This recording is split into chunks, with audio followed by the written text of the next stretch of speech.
check out the entire show, just hit the link at the bottom of the screen. It's available exclusively on odds.com.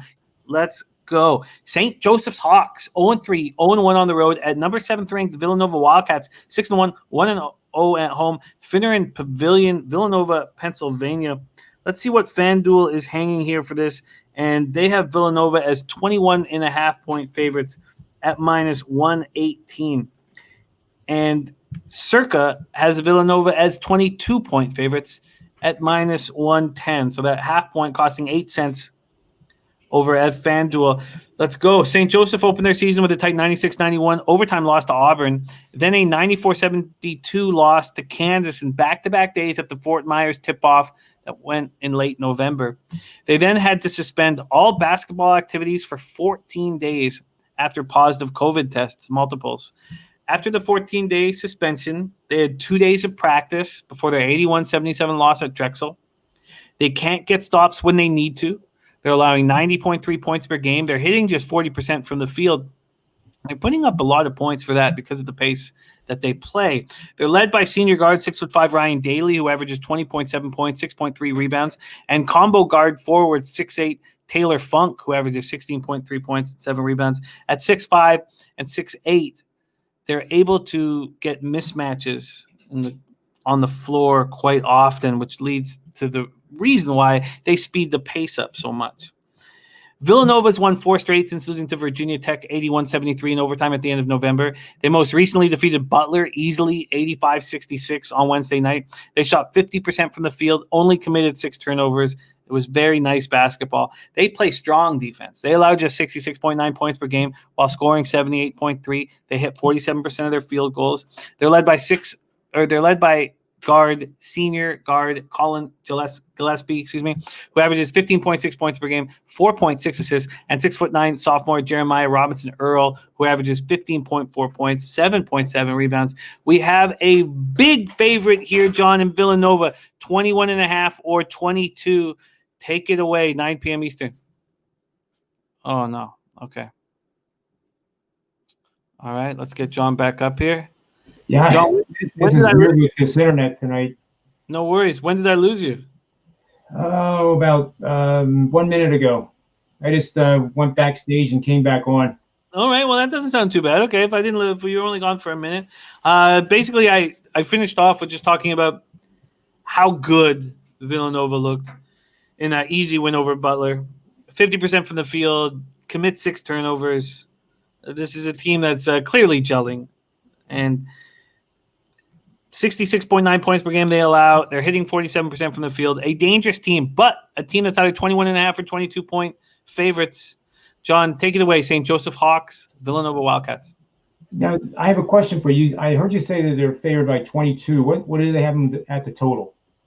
And it's 21.5 or 22. It's 150.5 at FanDuel, juiced to the over. And Circa has that just at 151. Okay. So this implies that Villanova is going to be in a high-scoring game by their standards. So what I did was I've talked about this on the football show where you have an implied final score. So at 22 and 150, let's say that's rounded off, that would be 75. It's going to be 86, 66 or 65, 85, 86, 65.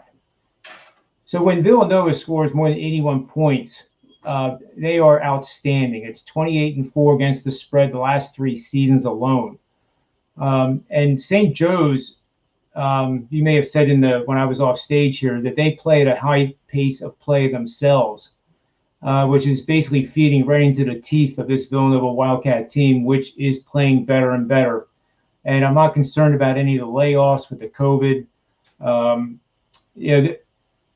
I live near Philadelphia, so the Philadelphia Big Five is what it's called. It's St. Joe's, Villanova, LaSalle, Drexel, and who am I forgetting here? Whew. It's getting late, Jimmy. It's getting late in the day. But trust me, there's a 5th one. Temple? Temple. Yes, very good. How could I forget them? All right, so I'm getting a little bit older. So the Big Five and a stadium called the Palestra, if you're ever in the Philadelphia region and you have a chance to watch one of these games at the Palestra, you got to put it in your bucket list, and you'll trust me, you'll be glad you did. It's a treat like you can't even believe. People call it a cozy environment. It's far from that, I think, because it gets pretty passionate. But it's some of the best competition you'll see around. Villanova is head and shoulders better than everybody else now. But 15, 20 years ago, I'm telling you, there was some wars fought in the Palestra. So in this game, I am not on the dog this time. I'm on Villanova. I'm gonna lay the 21.5 or 22. My machine learning tools are all over Villanova with projections as much as a 35-point win.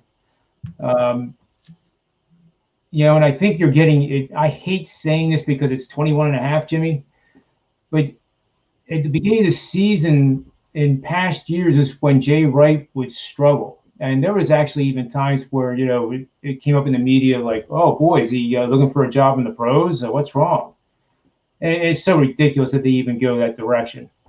But now he has 4 starters that are back for the first time since I can remember. And the public are going to bet that, Villanova starts out slow. So if they're 20-point favorite, you got to take the dog. Well, I think in this case, that's going to prove to be very wrong. Very interesting. 22, minus 22 at minus 110, or minus 21.5 at minus 118. Oh, the 110. Absolutely. Villanova Wildcats, minus 22 at minus 110. And we are in business.